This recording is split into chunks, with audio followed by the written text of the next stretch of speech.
அப்படிங்கிற இந்த பொண்ணுக்கு வினோதமான ஒரு பவர் இருக்கு அப்படின்னா நீங்க நம்புவீங்களா? இந்த பொண்ணு ஓவரா எக்ஸைட் ஆனாலோ, இல்ல ரொம்ப துன்பப்பட்டாலோ, அழுதாலோ இந்த மாதிரி எந்த ஒரு ஃபீலிங்ஸ் அதிகமானாலும் சரி, இவளுக்குள்ள வந்து எலக்ட்ரிக் ஷாக் வந்து பாஸ் ஆக ஆரம்பிச்சுரும். அந்த நேரத்துல அவகிட்ட யார் போனாலும் அவங்க காலி. இந்த பவர் அவளுக்கு சின்ன வயசுல இருந்தே இருக்கு. சந்தோஷமா எத செய்ய நினைச்சாலும் சரி, அது உடனே பத்திக்கும். இல்லன்னா அந்த இடம் மொத்தமாவே வந்து பிளாஸ்ட் ஆகிரும். இவளோட பிரச்சனை வந்து வெளியில இருக்கிறவங்களுக்கு தெரிய ஆரம்பிச்சிருச்சு அப்படின்னா, இவள வந்து ஒவ்வொரு இடமா மாத்திக்கிட்டே இருப்பாங்க.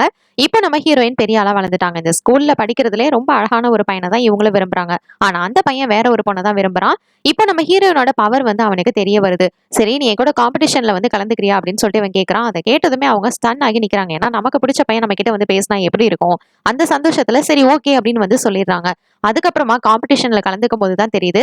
அவனோட அழகுல இவங்க மயங்கி ஹார்ட் பீட் எல்லாமே வந்து ரைஸ் ஆக ஆரம்பிக்குது. இவனை தொட்டா எலக்ட்ரிசிட்டி வேற பாஸ் ஆயிரும். அவனை தொடாம அந்த ஸ்டிக்கை வாங்கிட்டு ஓடி ஆகணும். அதனால எப்படியோ ட்ரிக் பண்ணி அந்த காம்படிஷனை வின் பண்றாங்க. பவரை வச்சு என்னெல்லாம் பண்ண போறாங்கன்றத அந்த ஃபிலிமோட ஸ்டோரி.